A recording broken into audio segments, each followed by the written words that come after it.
Hello everybody, my name is Drake, and welcome to Spooky Scary Saturdays, the show where, as the week comes to a close, I watch a spooky scary movie and tell you what I thought about it. This week's episode is Tales from the Crypt, a 1972 anthology movie based off of the comic of the same name. And because it's based off of a comic book, those like old horror comic books, it's very similar in style to Crypt, if you know Crypt. While it doesn't go so crazy with the visuals as that one does. It's very campy, it's pulpy, and it's not overly super violent. Those comics can get pretty darn violent, but there is a good amount of violence, like a surprising. The movie is rated like PG, but it's like a classic PG, you know, like the good kind of PG, where there's lots of it's very unrealistic blood and stuff, but there's a lot of it. There's some organs in this. It's very fake looking, obviously, but the fact that it's in a PG movie is great. This is obviously before PG-13, but what they could get away with was pretty crazy. If that sounds like anything you'd be interested in, go check it out. It's on Tubi for free, my goat Tubi. You only have to watch like a couple ads in the middle that are like 10 seconds long. Tubi is just great. Can I just say, minor Tubi rant before we get into it. If you like watching anything that's like slightly obscure, like especially horror, like slightly obscure horror, if anything else doesn't have it, if all the big names don't have it, Tubi probably has it, because they have a fantastic catalog, and it's free. It's free. What a world we live in. Thank the heavens for Tubi. Thank God for Tubi. I love you, Tubi. Tubi, please sponsor me. I will shell out for like any amount of money at all, like $2. I'll do it. I'm pretty desperate. But anyways, Tubi aside, let's get into the actual review. Oh, man, what a fun movie.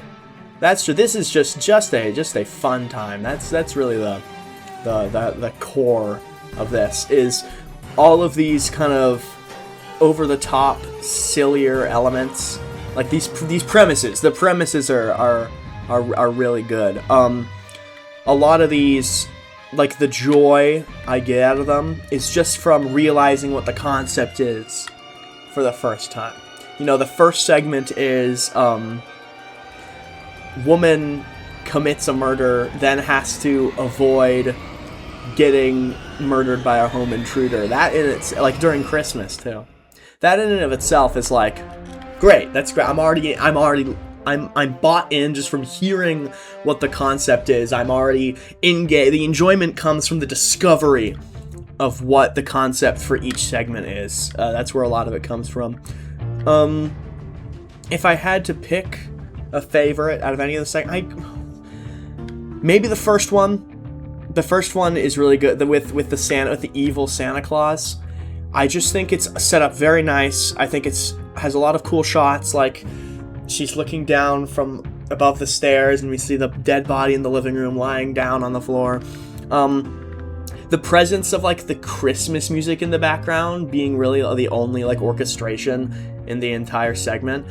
It adds some sort of, none of these segments were actually really that scary or anything, or at all. I wasn't like shivering, I wasn't like, oh, I'm feeling scared. But it's that kind of like good horror where it's like, man, what a unique like vibe, like off-putting vibe that it has of like this creepy situation, and there's just regular Christmas radio playing in the background, and that's the only like white noise I guess you have, is this tonally dissonant like aura, you know, with the music, the contrast of the chipper, not even chipper, old classic Christmas music isn't like simply having wonderful Christmas time, you know, like Paul McCartney and everything.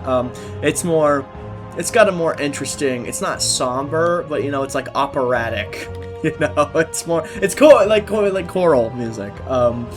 You know, so it just has it's a really cool atmosphere, and I really liked how that segment had to have the protagonist juggle like two separate problems with like hiding the body and then like avoiding getting like killed and like getting the house broken into. with all these kind of classic comic horror short stories, they pretty much, like 99.9% of the time, and this is like the gimmick of the movie basically, but they end with the protagonist meeting with some sort of horrible fate. And depending on like the series or whatever, they're not always like mean-spirited about it. Like, for example, this one is about like justice. Every segment is about seeing a bad person get their comeuppance. That's like the satisfying catharsis of the segments. Is they're all about getting justice for like against people who have done wrong. And the people in these segments are like villainous to varying different degrees. Some like clearly deserved it more than others. Of course, I'm not advocating for murder. You have to go out and punish everybody forever. That's the only viable option against evil or whatever. But I think it's a very natural feeling to have, to like be satisfied when bad things happen to bad people. Like, I don't think that is a wrong thing to feel. I don't think that is and in like a fictional setting like that, it's very satisfying to see. That one segment, like with Valentine's Day, where you have the guy getting just like harassed and bullied for like no reason by this one guy into hanging himself, and then he comes out, he becomes a zombie, and he kills him, and he tears his heart out and has the Valentine's letter. Oh, that's so nice. It's so nice. That's also one of the other really good ones. I heard, and I looked at some reviews, and people also really liked that one, for good reason too. He's a good actor. He's a good actor in that segment. I will say, knowing that every single main character in each segment is gonna die, it takes out, I guess, a little bit of the fun. Like there's a little less tension knowing what's gonna happen to each of these characters, but at the same time, like with these stories, that's just how it goes. Like that's just the trope. The main guy the main like perspective guy dies in the horror anthology segments. Like, yeah, they usually do, especially in these old like serialized pulp magazines or whatever. Yeah, in the horror magazines, the main character dies. Yes, that's gonna happen. So even if we literally, in the interstitial connecting segments, we see the main characters all in like hell or whatever, so we know exactly what's gonna happen. Even if we didn't have that segment, like, I could still guess what was gonna happen. These segments, for the most part, like, fairly predictable. Like, you could understand what's gonna happen right when you get the premise. Really, the pieces add up together. It's not difficult. Like, probably the weakest segment, the second one, the one where the guy like dreams he's about to get in a car crash, except then it isn't a dream or whatever, and the twist being that like he didn't survive the crash, and oh, he's like a zombie now, and that's why everyone's scared of him. Like obviously, yeah. But I think it still works. I think too many people I've seen, like, online and in discussions and stuff, put too much weight on plot twists. Oh, like, oh, I didn't expect that to happen. Oh, the unexpected is what's good. I find a lot of satisfaction out of knowing what's about to happen and being like, oh, that's going to be so good when that happens. And then it happens, and I go, yay, hooray, it happened. And if it doesn't, if they try and pull like a twist or something, and it's just worse than what I expected, then that's like the worst feeling you could have when watching someone. That's really the worst, when the idea of the show or movie in your head is better than what you eventually got to see. But of course, I like plot twists. Like, I'm not saying plot twists are entirely bad, but I think people give too much credit to just like, oh, thing you didn't think was gonna happen happened. Like, that's it. That's the only way to make a story good. If you can guess a single element of what's going to happen in a story, it's bad. It's not good. You should make it go off the rails or whatever. I don't agree with that. I don't agree with that at all. And especially in these kind of older stories where they're very simply... I think there is an elegance to the simplicity in which these kind of stories are written. These, like, scary campfire stories, you know... There's kind of like a childlike wonder. Yeah, campfire stories was a good way to put it. It's just about the experience of going, wouldn't that be, like, crazy if that happened? Wouldn't that be, imagine if all the bad people in the world, zombies came out and attacked them. Wouldn't that be crazy? Wouldn't that be awesome? And in this hypothetical universe, it does happen. That is how things go. And it's a great time. It's a great time. It's a good movie. It's a good movie. It took me this long to say it is a good movie. I hope you guys assumed that's what I thought, that it was a good movie. Because it is a good movie. If you're looking for anything, like, super out of the ordinary or crazy or anything, this is not that. This is a very by-the-numbers horror anthology. This is, like, the most, like... But I think it has a lot of power in its consistency. I don't think there was a single, like, bad segment. I thought the second one was probably the worst out of all of them, but all of them are fun in different ways, and they're varied enough to where I felt like it wasn't getting repetitive, which sometimes can happen. Even with Creepshow, which I love Creepshow. Look, it's in the channel banner. It's up there. He's up there. Look at him. Look at him having a good old time up there.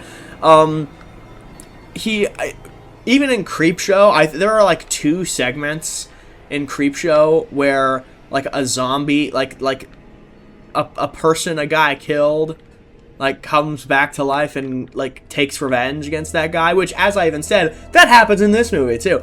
Very, very basic trope, but I feel like specifically in like Creepshow, which I find to be like an amazing, like I absolutely adore that movie. You guys have no idea how much I adore Creepshow.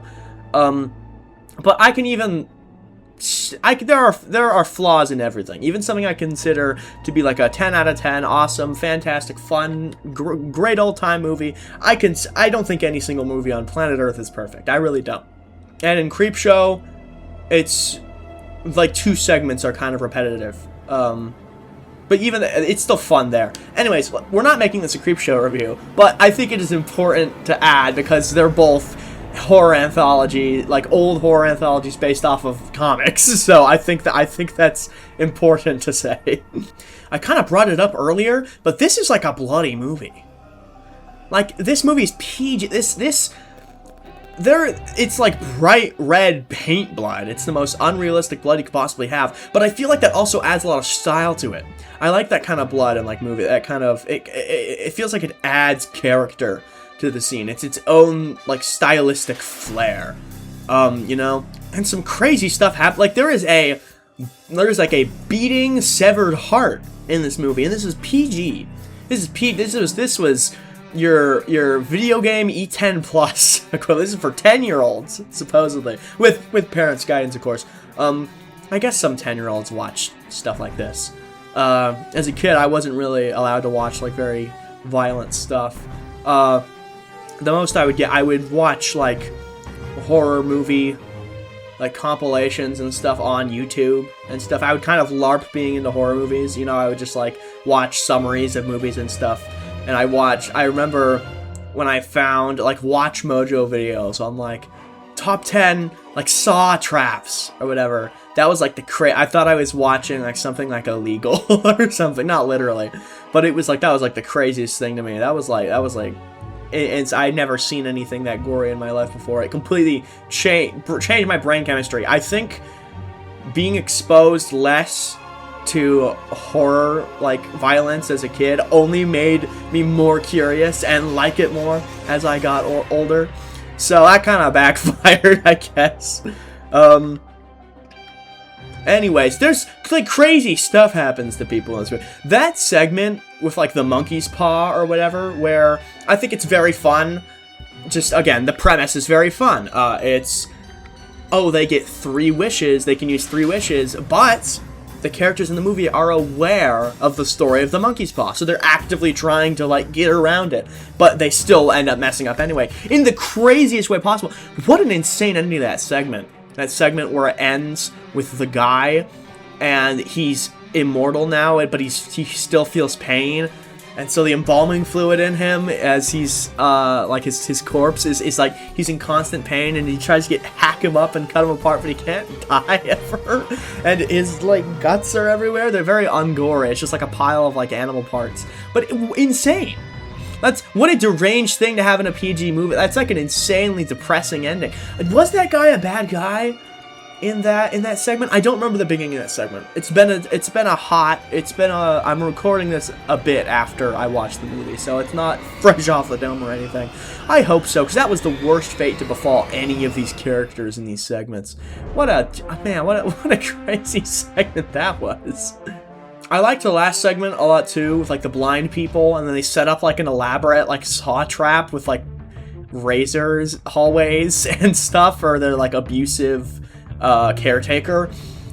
What that feels like a bit they spent days setting up this elaborate hallway trap thing just for it to be like one hallway of razors, and then the dog eats him. Like, they could have just really had the dog eat him. Like, they didn't need to do all that. I really don't think that felt extremely unnecessary and like a waste of manpower. Logistics of that aside, that segment, it seemed like it was the longest of the segments, and I think it got drawn out a bit too much. I liked the ending stretch, and it was satisfying, I think, overall, but it felt like a good amount of it could have been cut. It felt like every other segment was like 15 minutes each, and the last one felt like more like a full half hour or something, or like 25 minutes, something like that. I could be completely wrong and foolish, but that's how it felt anyway. But saying that one segment felt a bit sluggish is like nothing. The movie is an hour and a half. It's brisk. It's quick. It's the interstitial segments take like 5 seconds each. It's not trying to be anything crazy. I feel like some anthologies out there try and go a bit too in depth with their like in between segments, and they get a little uninteresting. VHS is a good horror anthology franchise most of the time. We're not talking about viral here.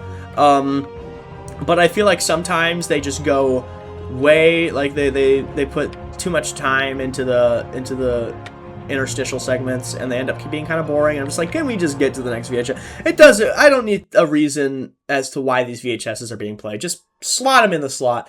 Let's watch the found footage.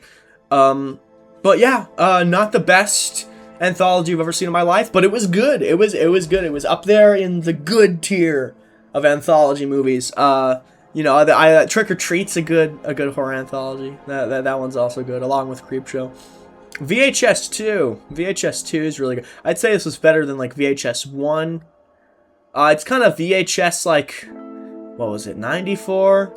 The one with like the rat, Ratma or whatever. It's like that. This movie was about like that tier. So even though they're very different movies, like I'm just comparing them because they're horror anthologies. Creepshow is a much more obvious comparison. This and the VHS series are like completely different, even like stylistically, absolutely. But anyways, what did you guys think about the movie? Feel free, put in the comments below. Anyways, that's all for this episode, and I'll see you guys next week.